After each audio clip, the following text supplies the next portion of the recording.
Tonight, the first topic we explore is the life and ideas of Nikola Tesla, the enigmatic inventor whose brilliance once lit up the world, and whose name, today, whispers through the wires of modern innovation.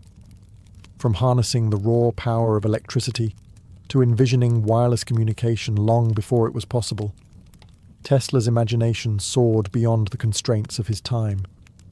But behind the genius was a man, lonely, eccentric, and tragically misunderstood.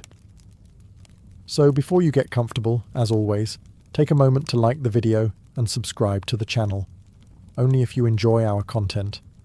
And let us know, where are you watching from and what time is it for you? Sometimes our stories are too interesting, and we're working on some boring ones. It's time now to dim the lights. Turn on a fan for some soft background noise, and let's cover what we have for tonight, together. Nikola Tesla entered the world on a night that seemed torn between heaven and earth. It was July 10th, 1856, and a thunderstorm raged over the small mountain village of Smiljan, nestled in what was then the Austrian Empire, modern-day Croatia.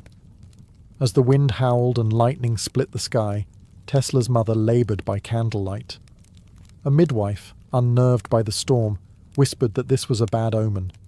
But his mother, Nikola Tesla, simply smiled and replied, "No, he will be a child of light." That single phrase would come to define him. Nikola's parents were opposites in many ways. His father, Milutin, was a stern Serbian Orthodox priest, a man of letters and logic. He wanted his son to follow a path of religion and language. His mother, by contrast, had no formal education, but she possessed a rare mechanical genius. She built household tools from scratch, invented devices to ease daily chores, and could recite entire epic poems from memory. Tesla would later credit her as the true source of his inventive mind. From a young age, Nikola stood apart. His memory was photographic. He could read a book once and quote it line by line. His imagination was boundless, so vivid that images would appear before his eyes like waking dreams. He began to see flashes of light and experience hallucinations. At times, the line between his mind and the outside world seemed to blur. He would later describe these moments not as madness, but as a gift, an ability to visualize entire machines with precision, down to the bolts and spinning gears, before ever lifting a tool. He was also deeply sensitive to patterns, sounds, and numbers. Tesla had peculiar habits that would follow him his entire life. He avoided touching hair, couldn't bear the sight of pearls, and was obsessed with the number 3. If he entered a building, he would walk around it 3 times. These weren't just quirks. They were part of a mind finely attuned to the rhythm of the universe. Though few understood him, the young boy from Smiljan was already dreaming of forces no one else could see. Currents that moved through the earth and sky, waiting to be harnessed. The world had no idea what had just been born into its storm, but the future would soon feel the charge. As Nikola Tesla grew, so did the scope of his dreams. While other children played with toys or ran in fields, Tesla wandered through the world with questions. Why did birds migrate without sight? What made the stars shimmer? Could energy be drawn from the earth itself? He didn't just want answers. He wanted to feel the very pulse behind reality. He pursued education with relentless hunger. After completing primary school in Karlovac, Tesla enrolled in the Austrian Polytechnic School in Graz. It was there, surrounded by the ticking of gears and the buzz of generators, that his true vision began to form. In one lecture, he witnessed a demonstration of a direct current, DC motor. It sparked in his mind a quiet rebellion. DC, the dominant electrical system of the time, felt inefficient to him, limited, crude.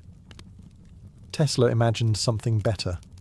He envisioned a world powered by alternating current, AC, a system where energy flowed back and forth in waves, efficient and powerful, capable of travelling great distances with minimal loss. To his professors, the idea seemed absurd, but Tesla didn't argue. He simply stored the vision deep in his mind, where it grew, refined, and evolved like a living machine waiting to be born. His studies, though brilliant, were interrupted. A mixture of illness, overwork, and financial difficulty forced him to leave Graz before graduation. He would later study in Prague, but never formally receive a degree. Still, Tesla was undeterred. Knowledge, to him, wasn't something granted. It was something pursued like a current in the air, invisible, yet everywhere. He spent long nights walking through forests, solving equations in his head. He could see turbines spinning in waterfalls, towers drawing power from lightning, devices floating information through the air. Long before the world imagined such things, Tesla could already feel them humming quietly in his mind. But genius, especially when unshaped by the world's rules, often goes unrecognized. His ideas were too strange, too far ahead of their time. Though he would go on to invent technologies that would shape the modern world, his early visions were mostly met with skepticism or silence. Still, Tesla walked on, guided not by approval, but by something deeper, a vision of the future no one else could yet see, a world not of wires and smoke, but of resonance, vibration, and light. In 1884, Nikola Tesla stepped off the boat in New York City with 4 cents in his pocket, a head full of inventions, and a letter of recommendation addressed to one man, Thomas Edison. The city was alive with chaos, bustling streets, the clang of iron, and the newborn hum of electric lights. Edison was the king of that world. Known as the Wizard of Menlo Park, he had already achieved legendary status as the inventor of the phonograph and the electric light bulb. His company, Edison Machine Works, was expanding rapidly, and Tesla was eager to join. The letter Tesla carried described him as a genius. Edison hired him immediately. At first, Tesla admired Edison's relentless work ethic. Both men were tireless. Both lived on little sleep. But that's where the similarities ended. Edison believed in trial and error, building and breaking until something worked. Tesla, by contrast, built his machines in the mind first, turning them in his imagination, solving every problem before touching a single tool. Tesla proposed a redesign of Edison's direct current, DC electrical systems, an upgrade that would save time, energy, and money. According to Tesla, Edison laughed. Some say he promised $50,000 if Tesla could make his system more efficient. When Tesla did, Edison allegedly waved it off as a joke. "I don't understand American humor," Tesla said coldly. Disillusioned, Tesla left Edison's company. It was a turning point, both liberating and painful. He was jobless, penniless, and wandering the streets of Manhattan. For a time, he dug ditches to survive, his hands in the dirt while his mind remained in the clouds, sketching systems of wireless energy and spinning magnetic fields. Though their rivalry would become legendary, Tesla never truly hated Edison. He once described him as a hard-working man who lacked imagination. Edison, in turn, never grasped the depth of Tesla's vision, nor did he seem to care. But what Tesla did next would ignite a revolution that Edison couldn't stop. Out of rejection came resolve.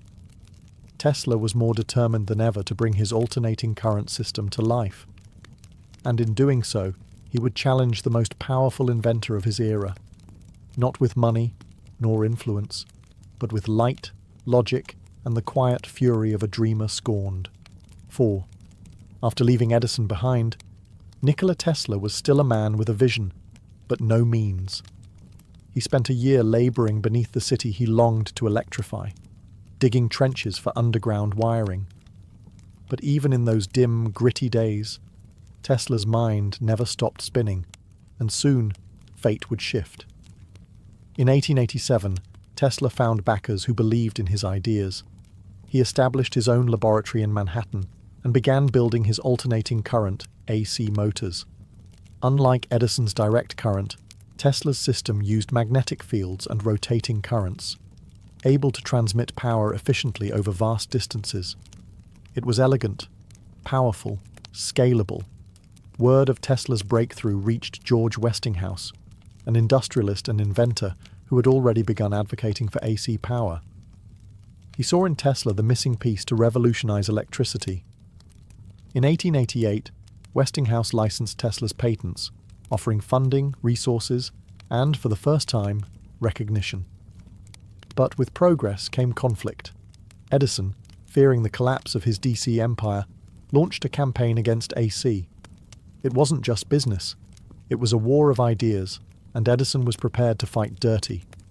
He began a public smear effort, staging gruesome demonstrations that showed animals being electrocuted with AC current, calling it dangerous and deadly. He even backed the invention of the electric chair using AC power, branding it as the execution current. Despite the theatrics, Tesla remained calm.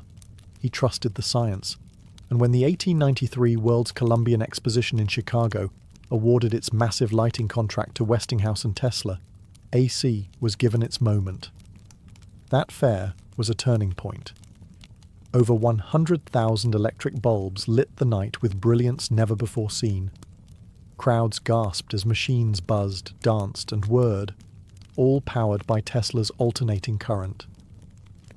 It was more than a victory. It was a glimpse into the future. Shortly after, Tesla's system was chosen to harness the energy of Niagara Falls, the first large-scale hydroelectric plant in history. For the first time, a city, Buffalo, New York, was powered by water and current alone. Tesla had won the war of currents, not with showmanship, but with vision and elegant design. But the spotlight, as always, began to shift elsewhere. And while the world cheered, Tesla quietly turned his mind to the next great challenge. He had lit the Earth. Now, he wondered, could he do the same for the sky? With alternating current now humming through cities and across rivers, Nikola Tesla might have stopped there. He had changed the world, but Tesla was never interested in standing still. His mind lived far beyond the present. While others saw wires and profits, Tesla saw resonance, energy in the air, a planet humming with untapped power. He believed the Earth itself could be a conductor. That energy could be transmitted wirelessly, through the ground, through the sky, even across oceans. In the late 1890s, Tesla moved to Colorado Springs, a place with wide open skies and space enough for the strange experiments he dreamed of. He built a massive lab on the edge of town, crowned with a towering Tesla coil. And there, like a modern-day wizard, he began pulling lightning from the heavens. At night, locals could see great arcs of electricity leaping into the sky, lighting up the plains. Rumours spread. Was he controlling weather, summoning forces he didn't understand? Even the ground around the lab would spark and crackle. Tesla had accidentally set the town's electrical station on fire more than once. But he was undeterred. In his journals, he wrote of contacting other planets, perhaps even Mars. He claimed to receive mysterious signals, repeating patterns that hinted, he believed, at intelligent life. Most dismissed him. But Tesla didn't mind. He wasn't trying to convince anyone. He envisioned a global system of towers, broadcasting energy wirelessly, powering ships, lighting cities, and connecting voices across continents. Years before Marconi's radio or modern cell towers, Tesla was already imagining a wireless world. And yet, while Tesla dreamt of universal power, others were dreaming of something else: money. Investors wanted patents and control. They didn't understand or trust a system that couldn't be metered. Why fund a machine that would give energy away for free? In Colorado, Tesla's ideas crackled with possibility. His machines sang with resonance, his towers vibrated with dreams. But as always, he was working far ahead of his time, in a world that preferred wires, walls, and ownership. Tesla returned to New York, not with a final invention, but with a vision. A map of an unseen network, drawn in blue arcs and whispered frequencies. A future not yet built, but still waiting, patiently, in the silence between signals. When Nikola Tesla returned to New York from Colorado Springs, his mind was ablaze with a singular vision: to build the first true wireless power station, one that could transmit not just messages, but energy itself across the globe. With boldness in his eyes and blueprints in hand, Tesla approached one of the most powerful financiers in the world, J.P. Morgan. Tesla promised something extraordinary, a tower that could send wireless communication across the Atlantic, one that would connect continents and eventually provide free energy to the masses. Morgan agreed to fund it. In 1901, on the shores of Long Island's North Shore, the Wardenclyffe Tower began to rise. It stood 187 feet tall, with a deep shaft driven into the ground beneath to anchor the vibrations. At the time, it looked like the future, a giant metal spire, part cathedral, part lightning rod, crowned with a copper dome that hummed with possibility. But Tesla's intentions remained elusive. He spoke little of profits. He dreamed instead of a world where ships at sea could receive power from the air, where villages without wires could glow with light, where no one would ever pay for electricity again. When Morgan discovered that Tesla's true goal was to distribute energy freely, the support began to crumble. Morgan, ever the businessman, reportedly asked, "Where do I put the meter?" And when no meter could be found, the funding dried up. The world, too, was changing. Guglielmo Marconi, using Tesla's own patents, successfully sent the first transatlantic radio signal. The press hailed him. Tesla, by contrast, faded from headlines. He had once again been outmaneuvered, not by intelligence, but by pragmatism. Wardenclyffe Tower was never completed. The lab fell silent. The great transmitter stood unused for years, a monument to a dream that few understood. In 1917, it was dismantled for scrap, its towering frame sold for parts during wartime. Tesla watched his greatest project vanish into rust, but the idea behind it never died. Even as the tower fell, Tesla believed the world would one day come back to the concept, not for wealth, but for harmony. For a future where energy flows like wind, quiet and free, waiting only for someone brave enough to listen again to the silence between the sparks. By the 1920s, Nikola Tesla had become a ghost of the man who once lit the world's fairs and summoned lightning from the sky. His name was fading from the newspapers. His patents, once revolutionary, had been sold off, forgotten, or credited to others. And yet, in the heart of New York City, in a modest hotel room high above the streets, Tesla continued to dream. He moved frequently, often skipping rent, living alone in quiet, cluttered rooms. The world outside was entering the modern age. Cars rumbled down avenues, radios filled homes with music, and skyscrapers pierced the sky. Much of it was built on Tesla's ideas, but few remembered. Tesla had grown eccentric with age. He dressed immaculately in tailored suits and white gloves, even when he had no money to eat. He avoided shaking hands. He claimed numbers held a divine code, especially the number 3, which governed his daily rituals. If he touched a doorknob, he would do it 3 times. If he walked around a building, it had to be done 3 times. He wasn't just being strange. He was following patterns only he seemed able to see. His dearest companions were not people, but pigeons. He fed them daily in Bryant Park, speaking softly to them as if they were old friends. One particular white dove held his heart. He said she visited him regularly, always finding his window, and that he loved her as one would love another human being. When she grew ill, he cared for her personally. And when she died, Tesla claimed he saw a beam of light flash from her eyes, a sign, he believed, that his life's work was complete. Though newspapers occasionally interviewed him, often printing his stranger claims about death rays or Martian messages, few truly listened. To many, he was just an odd old man in a dusty room, speaking of impossible things. But inside Tesla's mind, the universe was still alive with vibration and frequency. Even as the world dismissed him, he remained tethered to the future, not by profit, not by fame, but by an endless desire to understand the unseen forces that connect us all. And so, high above Manhattan, in the dim flicker of a hotel lamp, the last quiet chapters of a forgotten genius began to write themselves, one dream at a time. The end came softly for Nikola Tesla. No crowds, no speeches, no fanfare. Just silence.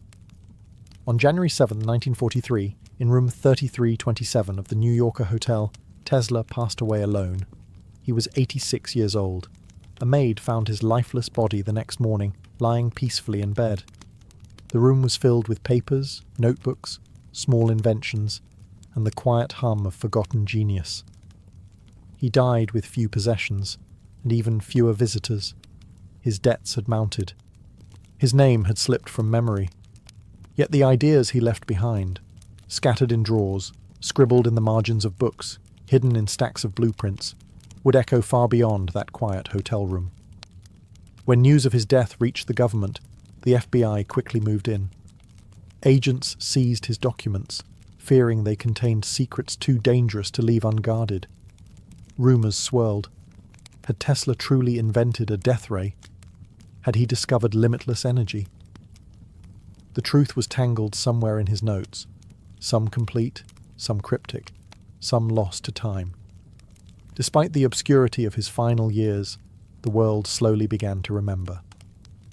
Later that same year, the Supreme Court invalidated Marconi's claim to the invention of radio, finally restoring Tesla's patent and giving him long overdue credit. It was a quiet correction, buried in legal text, but it mattered. The man who once whispered of wireless worlds had been right all along. Nikola Tesla was buried in a simple service, attended by a few loyal friends and admirers. There were no parades, no statues. But those who knew him, those who had once stood beside his towers or seen his mind in motion, understood the magnitude of what had been lost. He had lived not for riches, nor for applause, but for discovery, for the pursuit of the unknown, for the beauty hidden in patterns of light and sound. And though his final years were spent in solitude, Tesla had always said he was never truly alone. The universe was his companion, its vibrations, its frequencies, its endless mystery. He died quietly, yes, but somewhere, perhaps, in the background hum of the world he helped create, his energy still lingers, soft, brilliant, eternal. Nikola Tesla may have died in silence, but the world he helped shape has never stopped speaking his name. Today, his fingerprints are everywhere, in the buzzing power lines above us, the wireless signals that circle the globe, the machines that move without wires, and the technologies that hum quietly in our pockets. Alternating current, remote controls, radio waves, induction motors, neon lights, all owe a debt to his mind. He saw the earth not just as rock and soil, but as a giant conductor, a vessel of energy waiting to be tapped, shared, and understood. He believed the future would be built not with wires, but with resonance, not with domination, but with harmony. Though others profited from his ideas, Tesla never chased wealth. He died poor, but never bitter. In his heart, he believed that ideas belonged to the world. That knowledge was a form of light. And even if the world was slow to catch up, he knew the current would eventually flow. Decades after his death, his legacy began to rise again. Scientists, engineers, and historians re-evaluated his work. Statues were erected, books were written, schools named after him.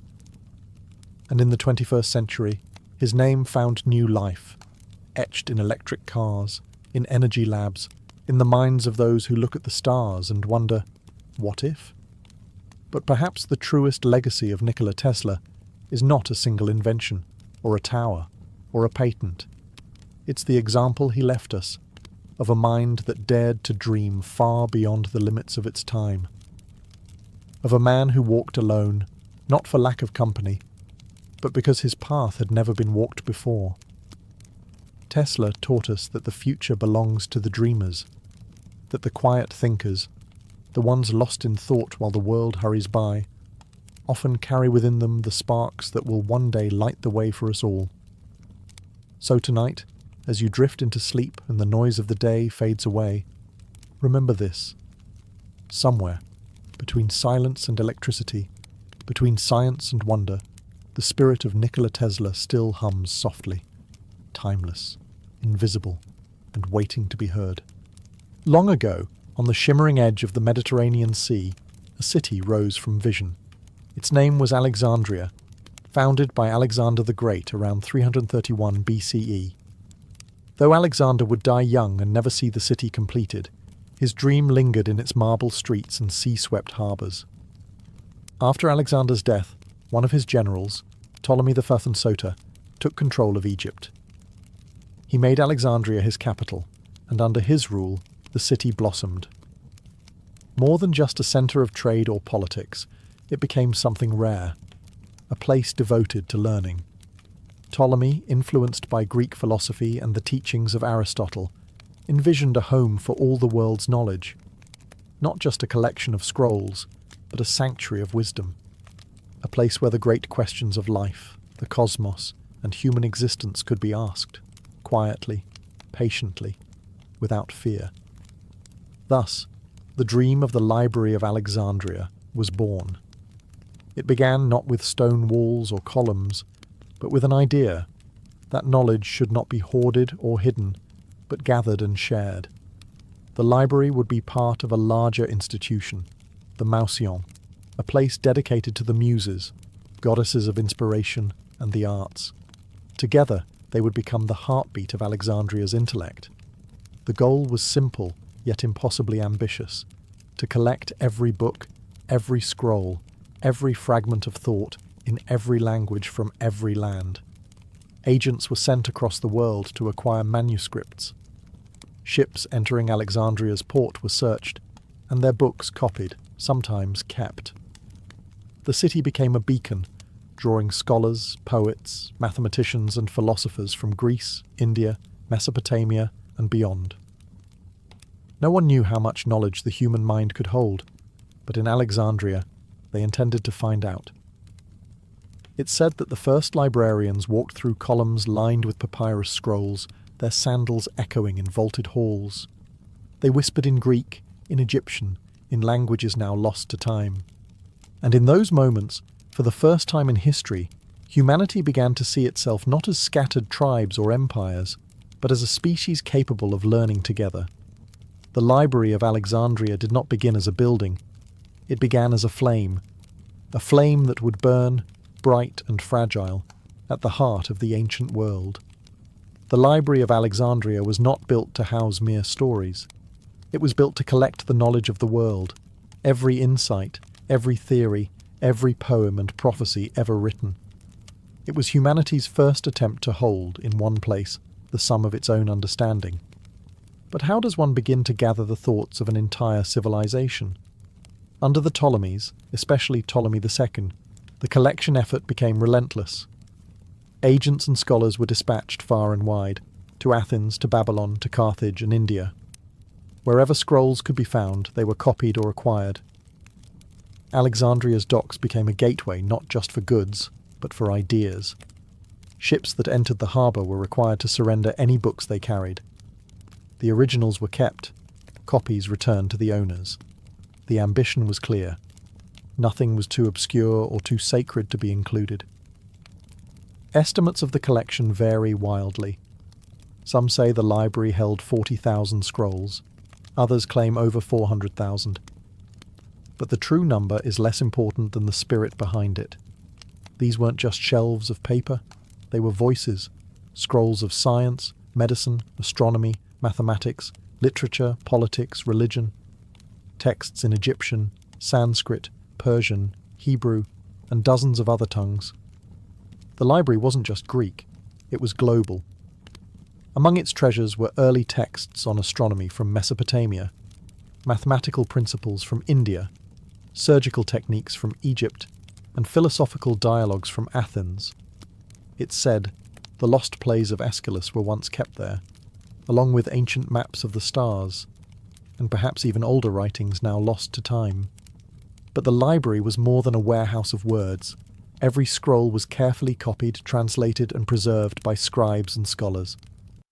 The library didn't just keep information, it refined it. Scholars engaged with these texts, challenged them, expanded upon them. Imagine a place where a student could read the Vedas, consult Aristotle, study Babylonian star charts, and then discuss it all over dinner with the finest minds of the age. That was Alexandria. Each scroll carried the echo of another time, another place, another mind. And within those walls, for a brief moment in history, humanity tried to listen to them all. It was not a collection. It was a conversation, centuries long, ever-growing, and breathtakingly alive. The Library of Alexandria was never just a building filled with scrolls. It was a living, breathing world of minds in motion. Attached to the library was the Mouseion, a sanctuary dedicated to the Muses, the divine inspirations behind music, poetry, science, and learning. This was more than symbolic. The Mouseion functioned much like a modern university or research institute. It provided housing, food, and stipends for scholars from across the known world. Here, thinkers were not burdened by survival. They were free to read, write, debate, and explore ideas without limit. They lived within the grounds, among gardens, lecture halls, laboratories, and observatories. It was a quiet place, but not a silent one. The halls were filled with the gentle rustle of scrolls, the scratch of pens on parchment, and the soft murmur of conversation, Greek, Egyptian, Aramaic, and others blending into a symphony of thought. The scholars who walked these halls were some of the greatest minds in history. Euclid, the father of geometry, laid the foundation of mathematical reasoning that still guides classrooms today. Eratosthenes, the head librarian, used shadows and sticks to calculate the circumference of the Earth, coming remarkably close to the actual number. Herophilos dissected human bodies, mapping the nervous system and describing the brain as the seat of thought, centuries before such ideas became accepted.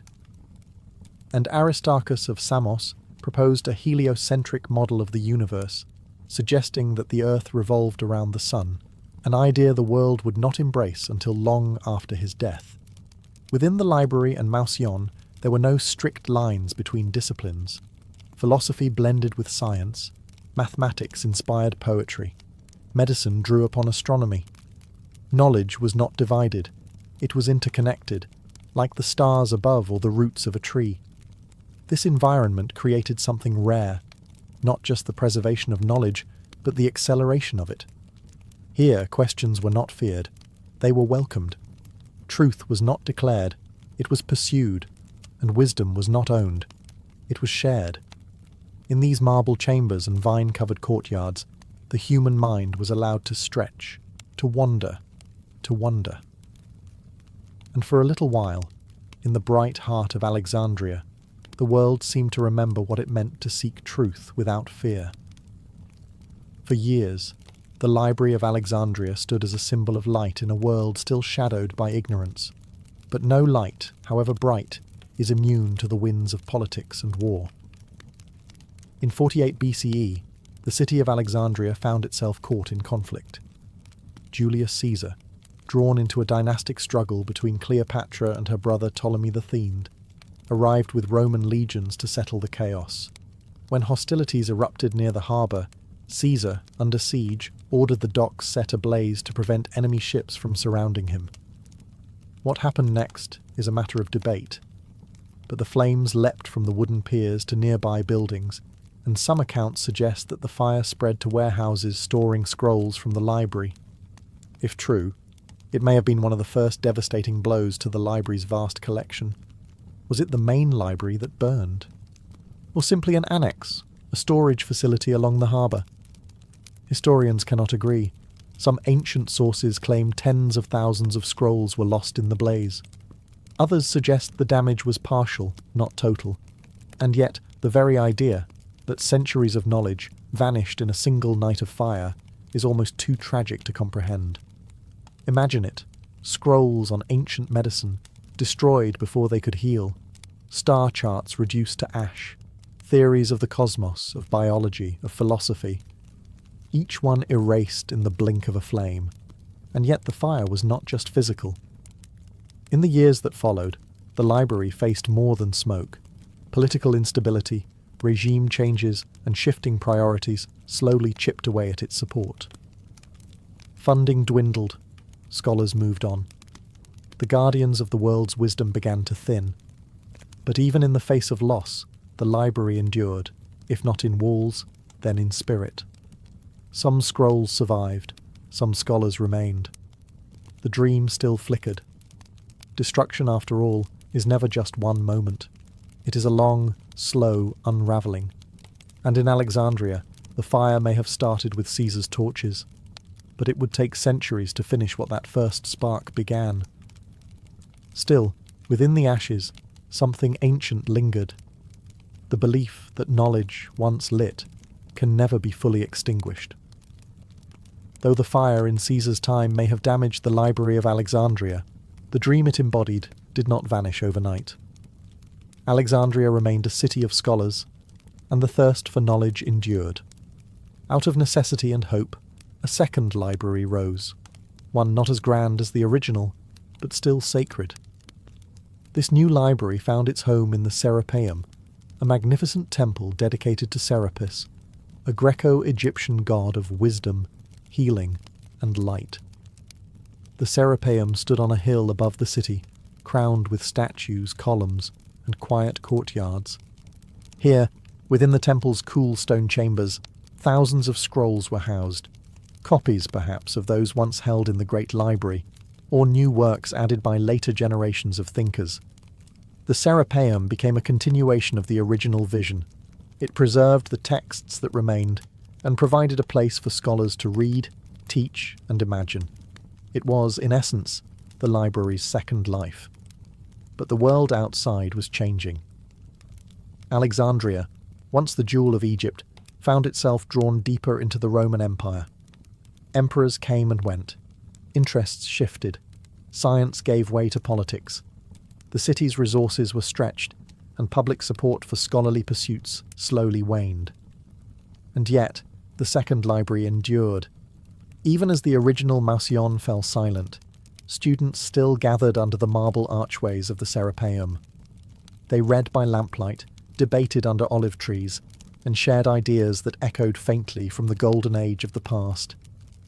But this fragile continuation was not to last forever. By the 4th century CE, a new force had begun to reshape the ancient world: the rise of Christianity. The once pagan temples, including the Serapeum, became targets in a sweeping movement to redefine spiritual and cultural authority. In 391 CE, under the orders of Emperor Theodosius I, the Serapeum was attacked and destroyed. Whether scrolls still remained there at that time is unknown. Some say they had already been moved, others believe they perished with the building. All that is certain is this: another chapter of Alexandria's legacy closed in smoke and silence. But even in ruin, the idea lived on, because dreams like these, once shared across generations, do not end with fire. They linger, waiting to be reborn. As the centuries turned, Alexandria stood at the crossroads of shifting empires and rising faiths. The ancient city, once crowned by marble columns and golden light, slowly changed under the weight of new beliefs, new rulers, and new identities. The Roman Empire had grown vast and unstable. Its focus drifted from Alexandria to Rome, and eventually to Constantinople. The old institutions of learning, once nourished by royal support, were left to fade. The once vibrant Mousillon had become quiet, its gardens overgrown, its scrolls scattered or neglected, and while the library's physical walls crumbled, so too did the world around it. By the 4th century, the Roman Empire embraced Christianity, first with tolerance, and then with dominance. What had once been a sprawling tapestry of gods and philosophies became a single path, guided by church doctrine. Pagan temples, once respected as centres of wisdom, were rebranded as symbols of heresy and superstition. In this climate, the library's fate grew darker. In 391 CE, Emperor Theodosius I issued a decree. All pagan temples were to be closed. In Alexandria, this edict turned into violence. Christian mobs, led by the bishop Theophilus, descended upon the Serapeum. The temple was stormed, statues shattered, and what remained of the second library, if anything still survived, was likely lost in the chaos. Some accounts speak of scrolls burned in the streets. Others claim the library's contents had already vanished, long before the destruction. Truth and legend blur here, as they often do when fire and faith collide. What is certain is that the torch of knowledge, once so carefully guarded, was now a flicker in the wind. But this was not simply the end of books, it was the end of an era. The ancient world, with its philosophers and polytheistic shrines, gave way to a new world, guided by singular truths, sacred texts, and spiritual leaders. The nature of knowledge changed. Curiosity became dangerous in some circles. Questions gave way to answers that could not be challenged. Alexandria remained, but it was no longer the lighthouse of learning it had once been. Still, somewhere beneath the dust and silence, the echoes of old voices lingered, waiting, not for resurrection, but for remembrance. As the final embers of Alexandria's intellectual flame dimmed, one last brilliant light flickered in the city's shadowed streets. Her name was Hypatia. Born around 360 CE, Hypatia was the daughter of Theon, a respected mathematician and astronomer. From a young age she was immersed in the world of numbers, stars, and ancient philosophy. But her brilliance quickly surpassed her father's. She became a scholar of mathematics, a teacher of Neoplatonic philosophy, and an expert in astronomy, at a time when women were rarely seen, let alone heard, in such realms. She wore the robes of a philosopher, not out of vanity, but conviction. She walked freely through Alexandria, teaching openly, drawing students of many faiths and backgrounds. To many, she was more than a teacher. She was a symbol, a voice of reason, calm amid the growing storms of religious and political unrest. But the world around Hypatia was changing, and not kindly. Christianity had become the dominant force in Alexandria, and with it came rising tensions between sects, ideologies, and rival leaders. In the early 400s, the Bishop Cyril of Alexandria rose to power, and conflict erupted between his supporters and those of the Roman governor Orestes, a pagan sympathizer and ally of Hypatia. Though Hypatia was not political, she was respected by both sides. That, perhaps, was her danger. In times of fear and power struggles, wisdom is not always welcomed. Her influence, her independence, and her unshakable dedication to reason made her a target. In 415 CE, Hypatia was attacked by a violent mob, believed to be fanatics aligned with the Christian faction. She was dragged from her chariot, brutally murdered, and her body burned in the streets. The details are grim. The message was clear. With her death, the final page of Alexandria's golden era was turned. She was not merely a scholar lost. She was the symbol of what had once been. Of a city where minds had been free. Of a time when questions were sacred and learning was an act of hope. Hypatia's name survives where many others have faded. Not because she fought wars or built monuments, but because she dared to think, and paid the ultimate price for refusing to stop.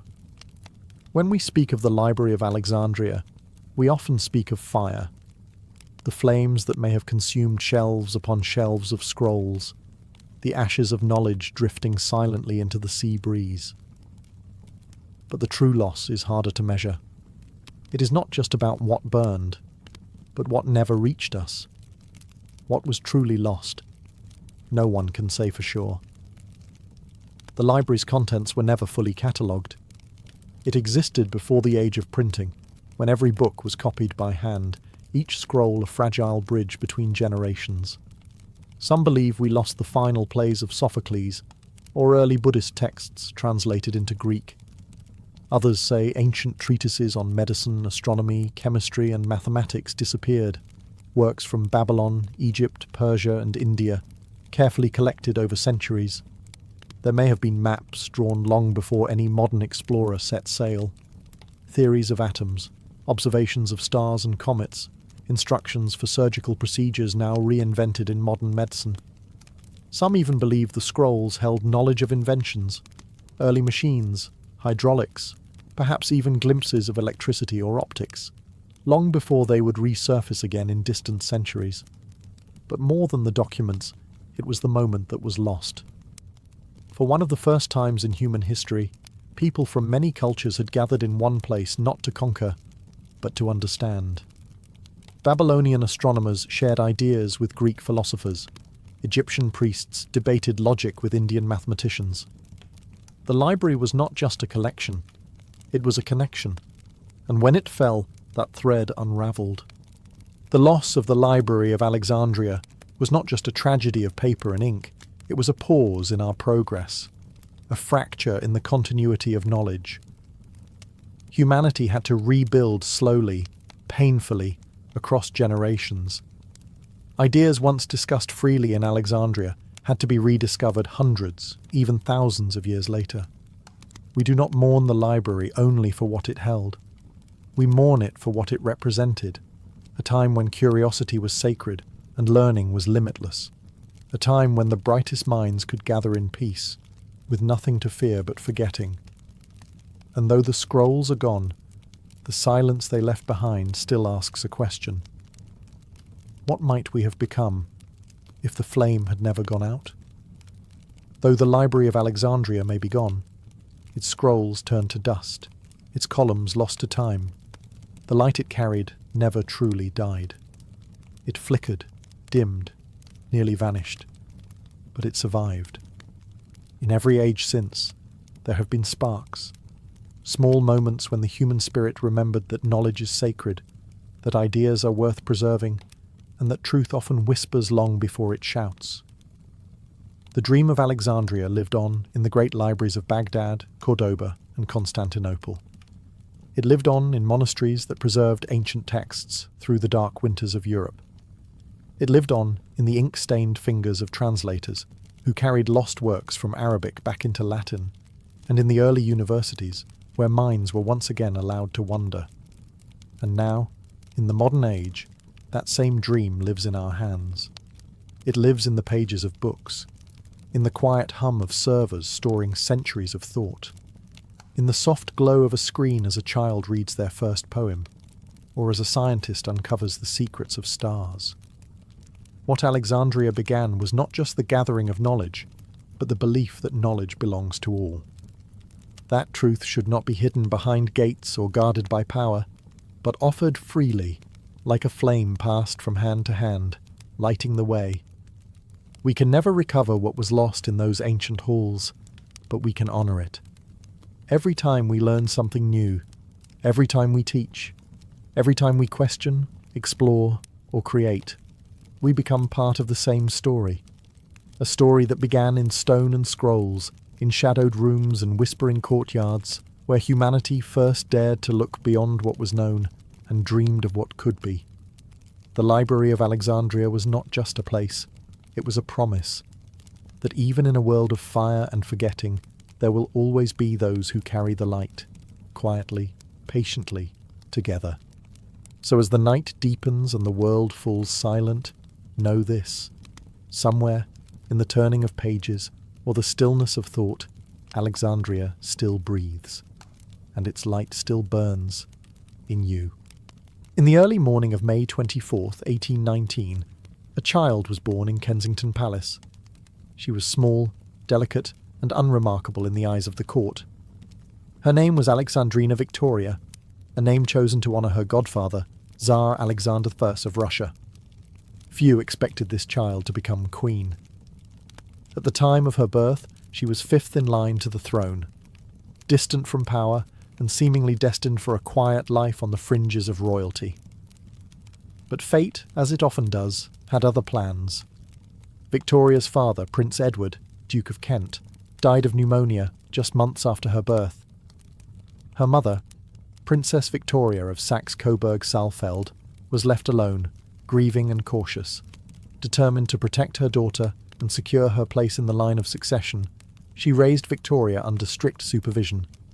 This upbringing became known as the Kensington system, a rigid set of rules designed to keep the young princess under constant watch. She was not allowed to be alone, even for a moment. She couldn't walk downstairs without holding someone's hand. Her friendships were controlled. Her education was tightly monitored. Victoria's world was narrow, but her mind was wide awake. She found solace in books and diaries, where she began to record her thoughts with remarkable clarity.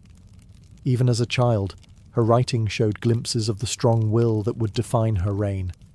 She was observant, emotional, and fiercely independent beneath the surface. Her isolation made her observant. Her restrictions made her resilient. As time passed, a series of unexpected deaths among her relatives brought Victoria closer to the throne. By the time she was a teenager, she was the heir presumptive to the British crown. She understood what this meant, and what it would cost her. At age 11, she reportedly looked at a family tree and realized her destiny. "I will be good," she said simply. That promise, whispered in a child's voice, would echo through one of the longest and most transformative reigns in British history. She had been born in a palace, raised behind walls. But history was waiting beyond them, and the quiet girl with the serious eyes was about to step into the light. On a grey June morning in 1837, the Archbishop of Canterbury and the Lord Chamberlain arrived at Kensington Palace. The old king, William IV, had died during the night. His niece, Princess Victoria, had just turned 18, old enough to rule in her own right. When the men informed her of the news, she stood quietly and said, with composure far beyond her years, "I will do my utmost to be worthy of my people." It was the beginning of a new chapter, not only for her, but for an entire empire. Victoria's first moments as queen were marked by quiet strength. One of her first acts was to request that she move out of her mother's apartments and into her own chambers at Buckingham Palace. It was a subtle act, but a firm one. For the first time in her life, she was alone and free. Though she was now sovereign, she lacked experience. She leaned heavily on Lord Melbourne, the Prime Minister, and a kind, fatherly figure. His guidance gave her confidence, and some accused him of having too much influence over the young queen. But he was patient, respectful, and attentive, a steady voice in a world of uncertainty. Still, her reign began with missteps. She made enemies by interfering in court appointments, especially among the Tories, and she was criticised for being too attached to her favourites. A scandal involving her lady-in-waiting caused a political stir, and she was forced to learn quickly how treacherous court life could be. Yet despite these early storms, Victoria took her duties seriously. She read every document presented to her, insisted on knowing the details of government affairs, and attended meetings with ministers. She believed deeply in the responsibility of her role. But there was no denying the loneliness. She was surrounded by advisors, courtiers, and attendants, but few friends. Her mother remained distant, her court full of protocol, and every step she took was watched and weighed. Victoria was a queen now, but she was still a young woman, newly thrust into the harsh light of power. In the quiet halls of her palace, she ruled alone, and waited for someone to stand beside her, not as a subject, but as a partner. In October of 1839, a young man arrived at Buckingham Palace. He was Prince Albert of Saxe-Coburg and Gotha, Victoria's cousin from Germany. She had met him once before, but now, at 20 years old and newly secure in her role as queen, she saw him differently. When they met again, it was as if something shifted inside her. That very day, Victoria wrote in her diary, "It was with some emotion that I beheld Albert. He is so handsome, so delightful." Only 5 days later, she proposed to him. As queen, it was her privilege to ask. He could not. They were married on February 10th, 1840, in a simple ceremony at St. James's Palace. Victoria wore white, a tradition she helped to start, and a wreath of orange blossoms. As they exchanged vows, rain tapped gently against the windows, and outside, crowds gathered in celebration. Their marriage began as a deep and joyful love. Victoria adored Albert. She called him her angel, her dearest treasure.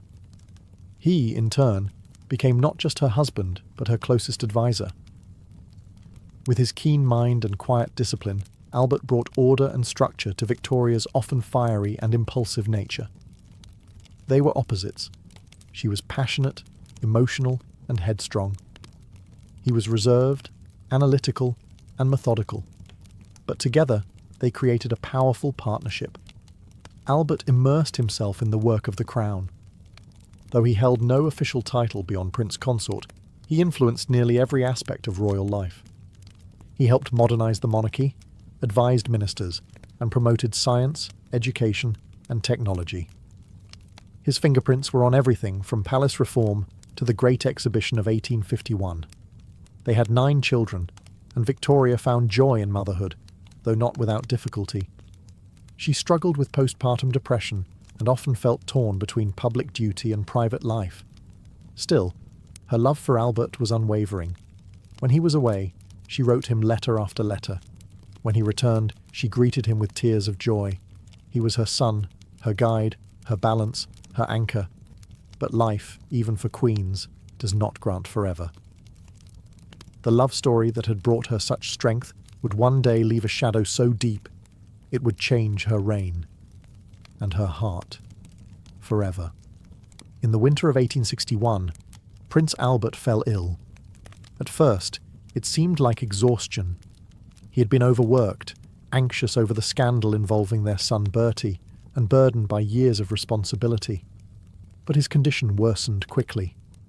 Fever set in. Doctors were uncertain. Some believed it was typhoid fever. Others suspected a deeper, long-standing illness. On December 14th, at just 42 years old, Prince Albert died in Windsor Castle. Victoria was shattered.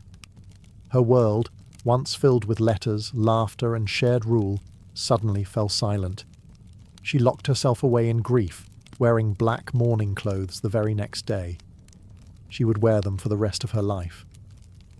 For more than a decade, Victoria rarely appeared in public.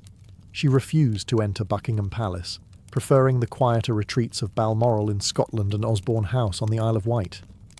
Parliament grew impatient. Newspapers criticised her absence. Some questioned her fitness to rule. But though she withdrew from sight, she did not abandon her responsibilities. From her secluded rooms, Victoria continued to govern. She read state papers, corresponded with ministers, and signed every official document. Her mourning was deep, but it did not break her sense of duty. Her grief became legendary. She surrounded herself with Albert's belongings. His clothes were laid out each day. His shaving water was delivered each morning, as if he might return. She kept his rooms untouched, his image in paintings and photographs everywhere. She wrote of him constantly in her diary, referring to him as her beloved and her precious angel. Every achievement, every sorrow, was filtered through the loss of the man she called her soul. To her children, it was both touching and suffocating. They lived in the long shadow of a ghost. And yet, in her mourning, Victoria created something enduring. She shaped the very image of the grieving widow. A queen wrapped in black, enduring sorrow with dignity. Her grief became part of her reign, part of her identity. Victoria ruled alone for 40 more years, but never again would she smile as she once had. The heart of an empire beat on.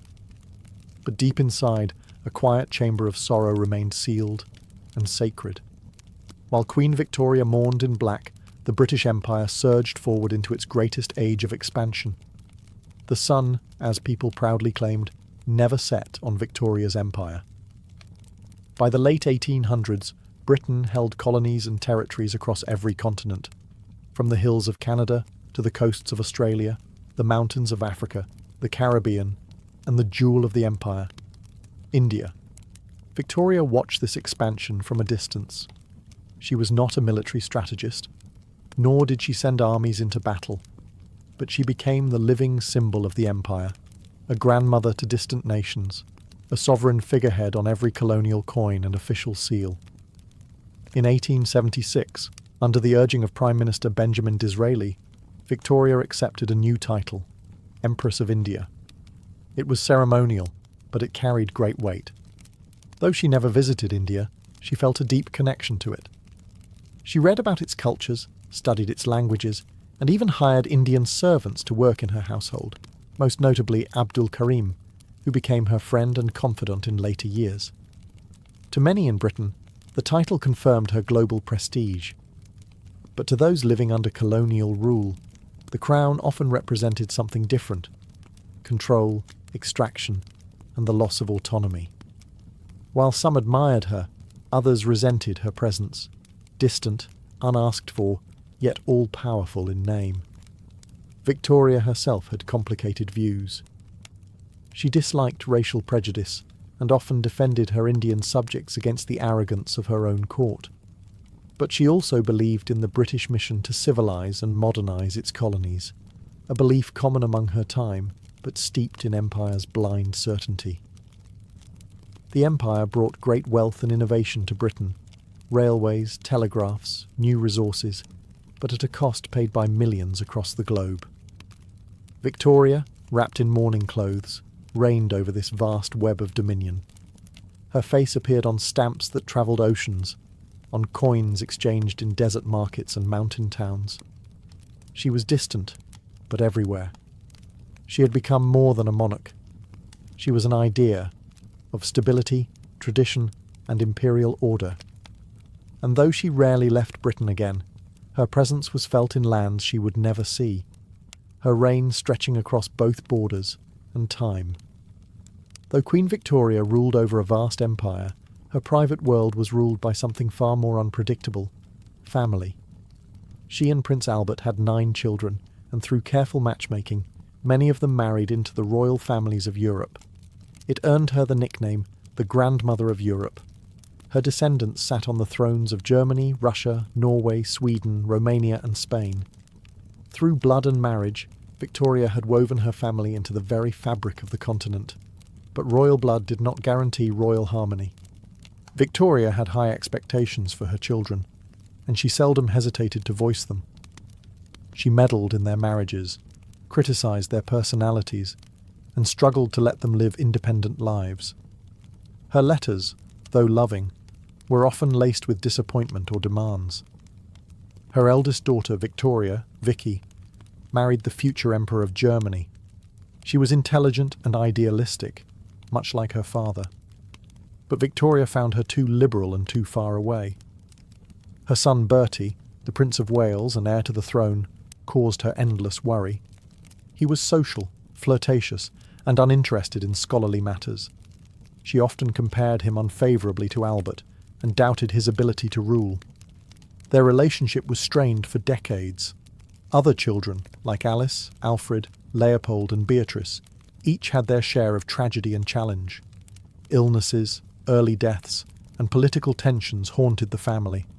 Her son Leopold suffered from haemophilia, and her daughter Alice's children carried the gene into other royal houses, including Russia, where it would later haunt the doomed Romanovs.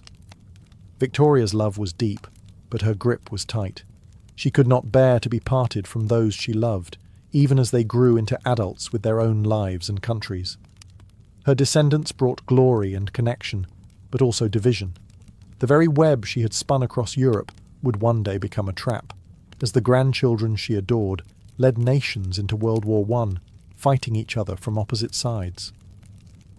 In the halls of Windsor and Balmoral, family portraits lined the walls, smiling, united. But beneath the gold frames and royal titles lay quiet resentments, fragile alliances, and the unspoken truth that even queens cannot command the hearts of those they raise. After Prince Albert's death, Queen Victoria withdrew from the grand courts and glittering ceremonies of London. In her sorrow, she sought comfort in quiet places, and found it unexpectedly in the rugged highlands of Scotland. There, at Balmoral Castle, the landscape offered something her palaces could not: solitude, fresh air, and honest company. And among the staff, one man stood out. His name was John Brown. A Scottish servant with a rough manner, plain speech, and unwavering loyalty, John Brown quickly became more than a member of the household. He became Victoria's constant companion, walking beside her, managing her horses, and guarding her privacy with fierce devotion. She trusted him, confided in him, laughed with him. He called her simply woman, or woman, something no one else dared to do. She, in turn, called him my best, truest friend. To those within the royal household, he was a fixture, unofficial, but ever present. He stood close during walks. He accompanied her on rides. He even had a room near hers at Balmoral. Their closeness sparked rumours. Whispers of romance and even secret marriage rippled through the court. Some courtiers bristled. Her family grew uneasy. But Victoria refused to distance herself. Whatever the truth of their relationship, Brown gave her something no one else could: companionship without ceremony, affection without judgment. She felt safe with him. When Brown died suddenly in 1883, Victoria was devastated once again. She commissioned statues in his honour, kept his portrait near, and wrote pages in her diary mourning his loss. She even had a memorial stone placed over his grave with a personal inscription, a rare gesture for a monarch toward a servant. John Brown was not a prince. He had no title. But in the long, lonely decades of Victoria's widowhood, he had filled a space no one else dared enter. And though he left no crown, his presence lingered in the wind-swept paths of Balmoral, in the Queen's softened gaze, and in the hush that followed every quiet memory of the man who had once dared to walk beside her. Not as a subject, but as a friend. In 1897, Queen Victoria reached a milestone that few monarchs had ever seen: 60 years on the throne. It was a time of reflection, of celebration, and of grandeur. She was now the longest reigning monarch in British history, and the empire she symbolised had never been more vast. The Diamond Jubilee was planned not as a quiet occasion, but as a global event, one that showcased the immense reach of the British Empire. From every corner of the globe, dignitaries, soldiers, and colonial leaders travelled to London. Flags flew from rooftops. Streets were draped in colour. Bells rang across the kingdom. Victoria, by now in her late 70s, was frail and almost entirely wheelchair-bound. Her eyesight had faded, and she no longer walked unaided, but she still carried a quiet majesty. When she appeared in her carriage, wearing black with silver and white accents, crowds erupted into cheers. Her people saw not just a queen, but an era made flesh. On June 22nd, the official day of celebration, a grand procession made its way through London. Troops from India marched in vibrant uniforms.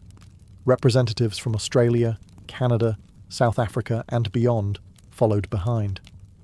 The streets were packed with admirers, commoners and nobility alike, gathered not only to see the Queen, but to feel part of something larger. As her carriage moved past St. Paul's Cathedral, she chose not to climb its steps. Instead, a short Thanksgiving service was held outside, beneath the sky, surrounded by her people. She listened quietly, hands folded, eyes cast down. The weight of decades, of triumph and sorrow, sat gently on her shoulders. It was more than a royal event. It was a national moment of unity, a final golden chapter in the long novel of her reign. Victoria had outlived her husband, many of her friends, and even some of her own children. She had reigned through war and invention, political upheaval and industrial transformation. And now she sat at the centre of an empire unlike any the world had ever seen. The girl who once wept behind Kensington's walls had become the matriarch of a global realm. And for one shining day, the whole world seemed to pause and say, "Thank you." By the turn of the century, Queen Victoria had become more than a monarch. She was a symbol of duty, resilience, and continuity. Generations had grown up knowing no other ruler. Her silhouette, her sorrow, her steadfast presence had defined an age. But even queens must yield to time. In the winter of 1901, while staying at her beloved Osborne house on the Isle of Wight, Victoria's health began to fail. Her eyesight dimmed further. Her strength waned. The once unshakable queen, who had ruled for 6 decades, now needed help simply to sit upright. Her children and grandchildren gathered around her bedside, knowing the end was near. On January 22, 1901, as twilight fell across the empire she had reigned for so long, Queen Victoria passed away. She was 81 years old. The world mourned. Bells tolled in London, and black crepe draped windows across continents. In India, Africa, Australia, and Canada, flags were lowered. Leaders across Europe sent tributes, not just as statesmen, but as her descendants. She had truly been the grandmother of Europe, and her family now ruled in palaces from Berlin to St. Petersburg. Her funeral was unlike any other. In accordance with her wishes, it was not dark and heavy.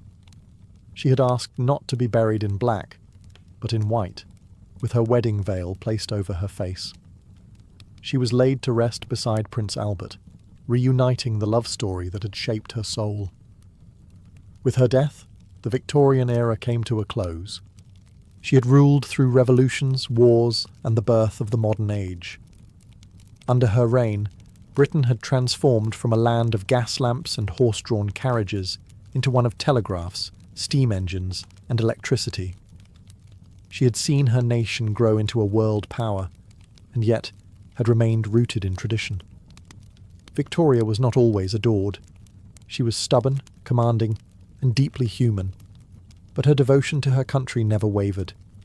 She reigned longer than any before her, and when she finally closed her eyes, a chapter in history ended, not with fanfare, but with the soft silence of a queen who had given her entire life to a crown and a people.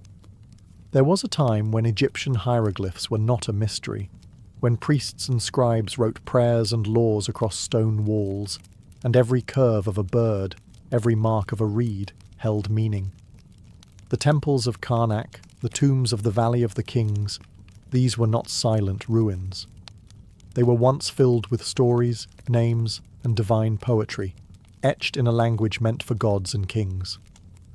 But time, as it often does, closed the book. As centuries passed, the old knowledge faded. Egypt was conquered by Persians, then by Greeks, and later by the Romans. Each new ruler brought new tongues, new traditions. The last known hieroglyphic inscription was carved in 394 CE, long after most had already forgotten how to read it. And then, nothing. The scribes died. The priests vanished. The keys to understanding were lost.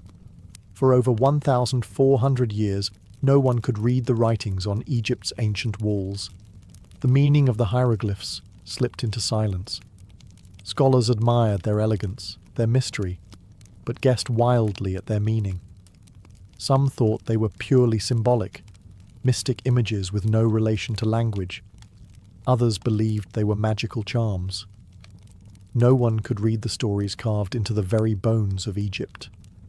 The tomb of Tutankhamun, the mighty reign of Ramses, the wisdom of scribes, the voices of mothers and priests, all of it, locked behind symbols no one could unlock.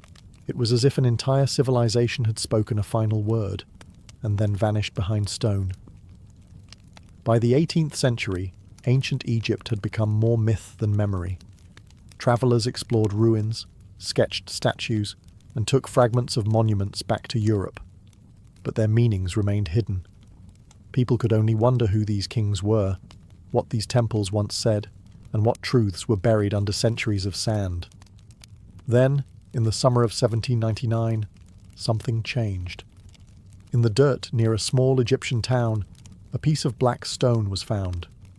It was chipped and broken, but something about it felt different. It carried writing, not just in the mysterious hieroglyphs, but also in Greek.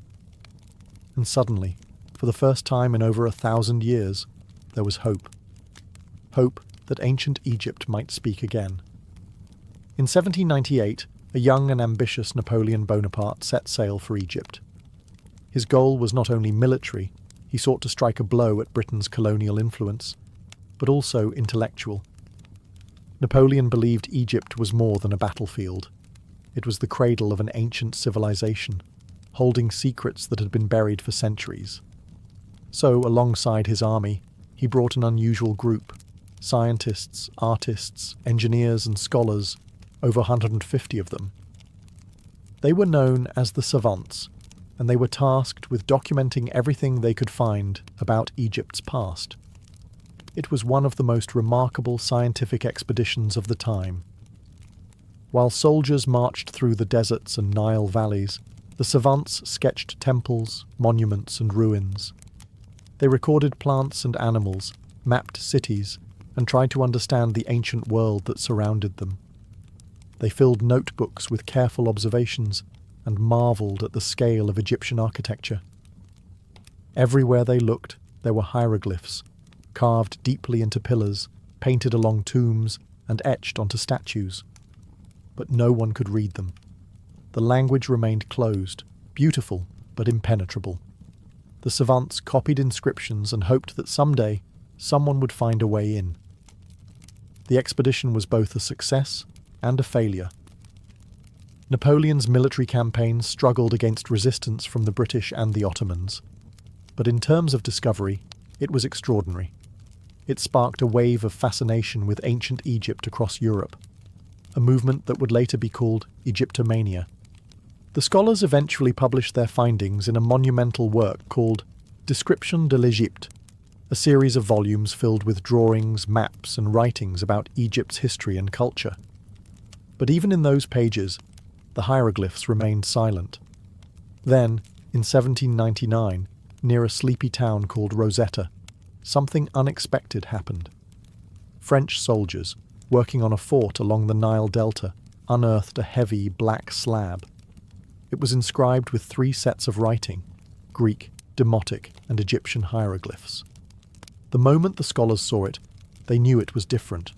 This was not a ruin or a statue. This was a message, written in multiple languages.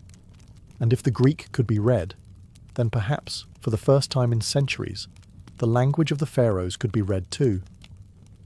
It was July 1799.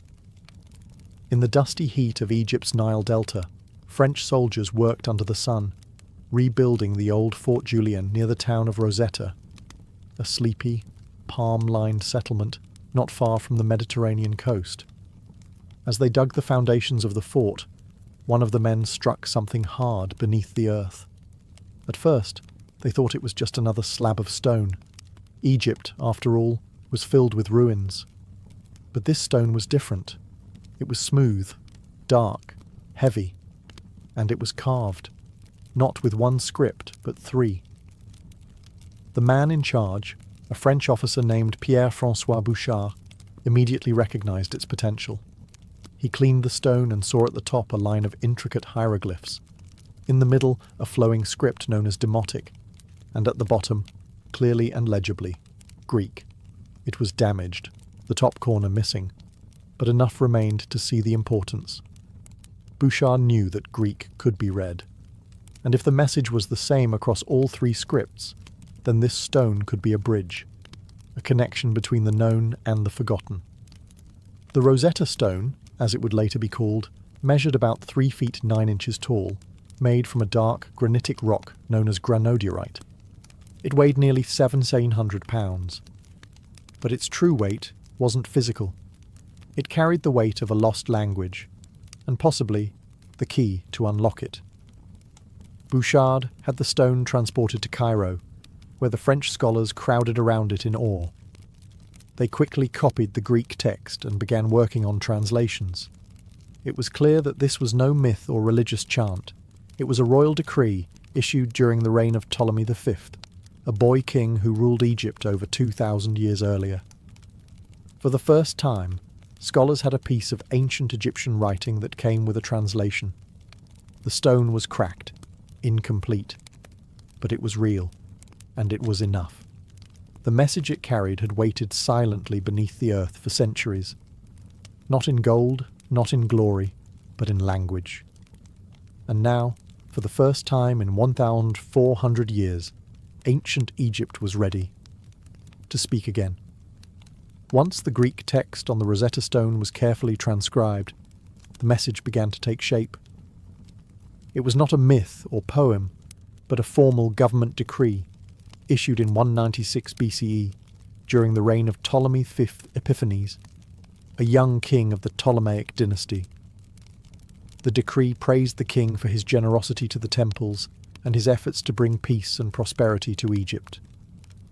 It declared that a statue of the king should be placed in every temple and that priests should honour him with feasts and ceremonies. It was a standard royal proclamation, meant to display power and loyalty across the kingdom. What made it extraordinary wasn't the content, it was the language. The decree was written in 3 scripts, each used by a different segment of Egyptian society. Hieroglyphs at the top, used by the priesthood for religious and ceremonial inscriptions, sacred, ancient, and unreadable to modern eyes. Demotic in the middle, a simplified Egyptian script used for daily affairs, business, and administration, faster to write, but also forgotten over time. And Greek at the bottom, the language of the ruling elite, which scholars in the 18th century could still read fluently. This trilingual inscription was likely intended to make the decree accessible to everyone in Ptolemy's Egypt, from priests to scribes to rulers. But centuries later, it became something even more valuable, a linguistic bridge. By comparing the known Greek with the unknown hieroglyphs and Demotic, scholars believed they might finally unlock the ancient Egyptian script. It was the closest thing they had to a bilingual dictionary, etched in stone. But even with the Greek translation, the task would not be simple. Egyptian scripts were complex. Hieroglyphs, in particular, were filled with images. Birds, eyes, lions, reeds. Were they sounds? Were they symbols? Were they both? The Rosetta Stone offered a doorway, but not yet a key. Still, for the first time in over a millennium, there was real hope. Hope that the names of forgotten pharaohs, the rituals of ancient temples, and the stories carved into tomb walls might one day be heard again. Not in silence, but in their original voice. The Rosetta Stone had been discovered by the French, but in the chaos of empire, even discoveries can be claimed like territory. In 1801, just 2 years after the stone was unearthed, French forces in Egypt were defeated by a coalition of British and Ottoman troops.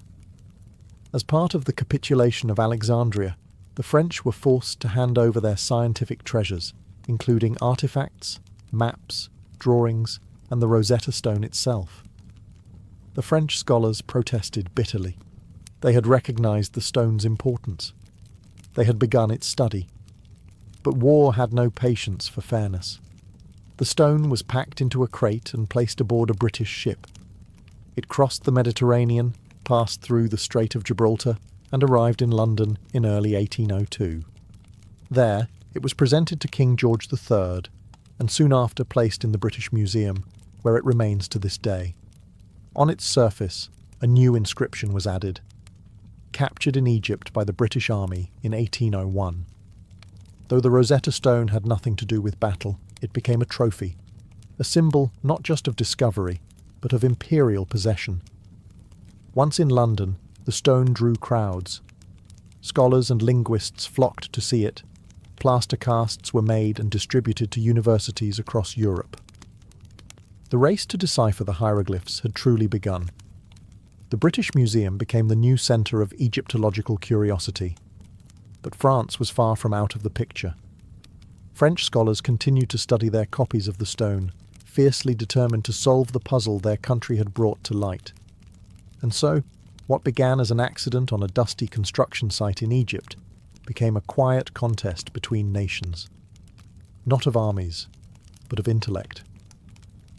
The stone had passed from pharaoh to priest, from priest to sand, from soldier to scholar, and now stood beneath the soft lights of a museum, waiting, not to be admired, but to be understood. a fragment of forgotten time now caught in the rivalry of modern empires, and still holding its secrets.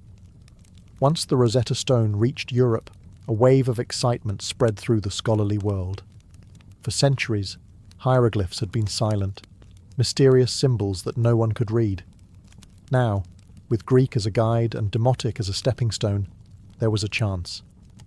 But unlocking the ancient Egyptian language would take more than hope. It would take years of careful study, comparison, and imagination.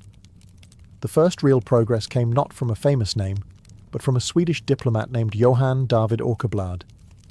In 1802, he began working with the Demotic section of the stone, an intermediate script that was simpler than hieroglyphs but still closely tied to ancient Egyptian.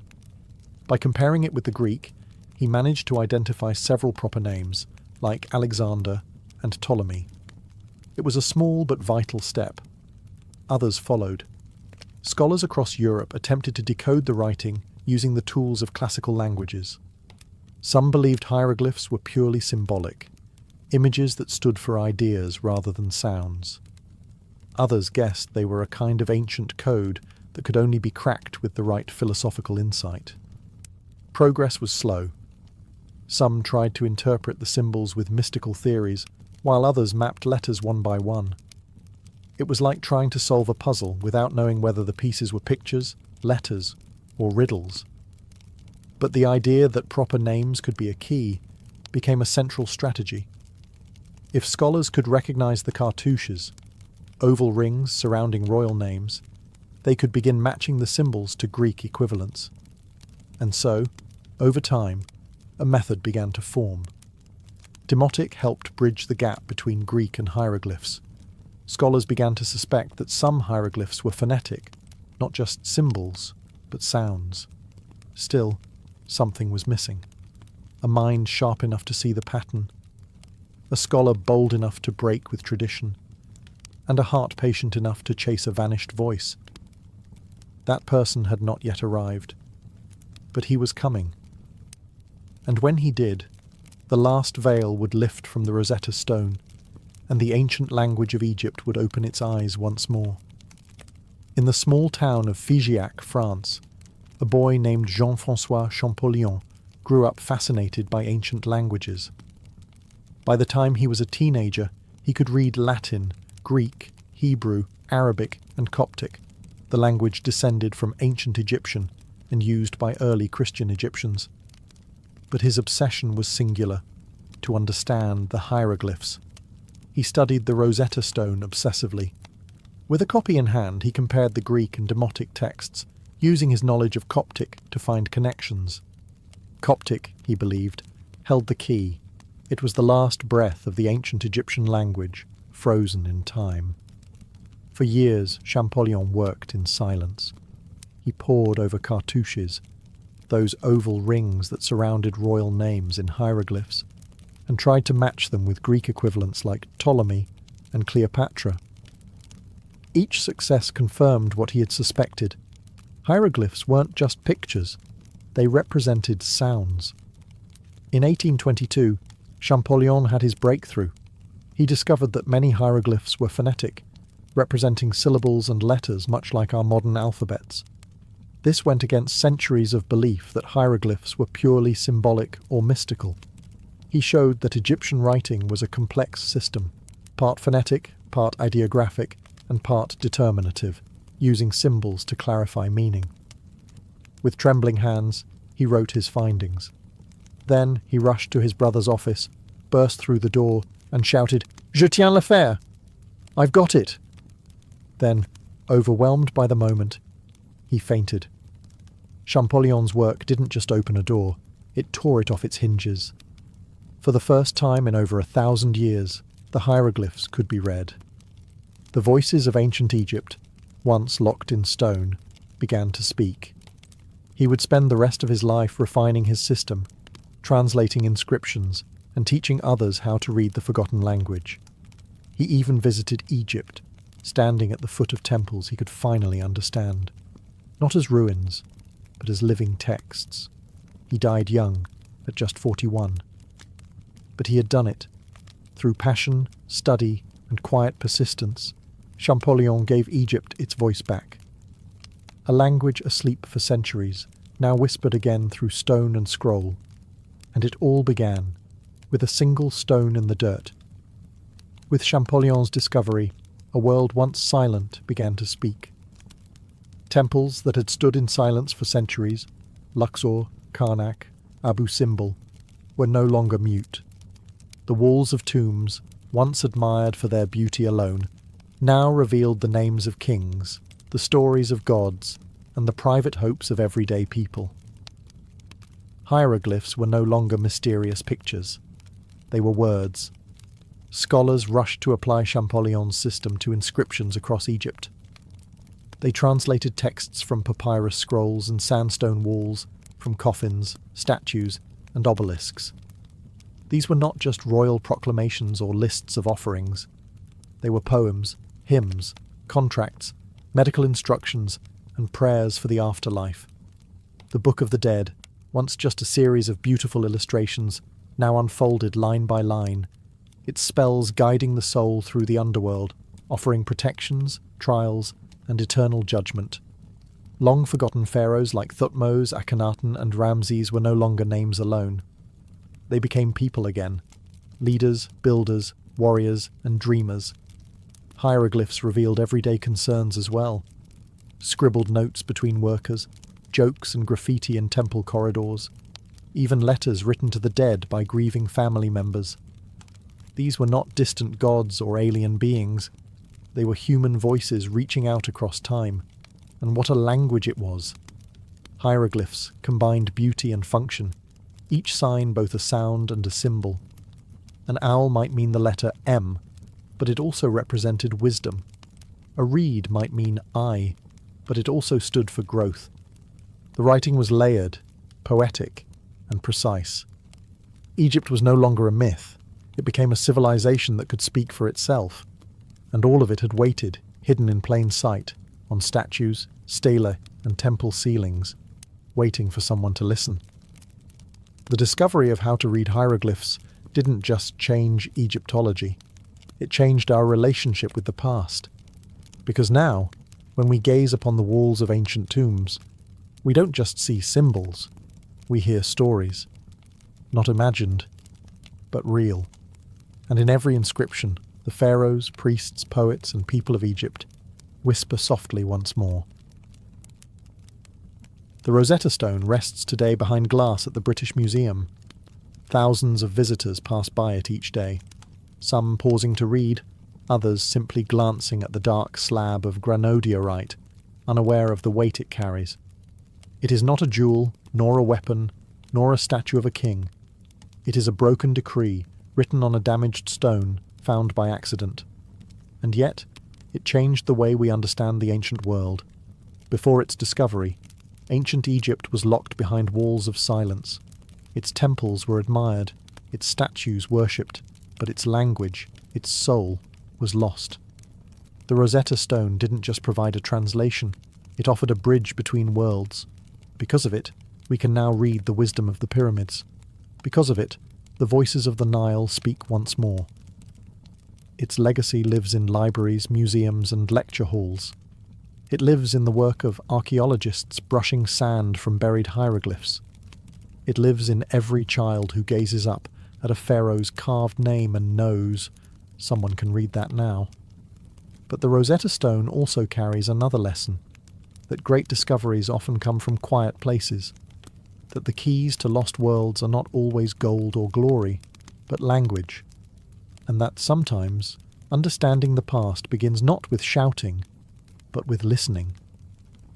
The stone's journey, from the banks of the Nile to the halls of the British Museum, has sparked debate. Many believe it should be returned to Egypt, where its voice first emerged.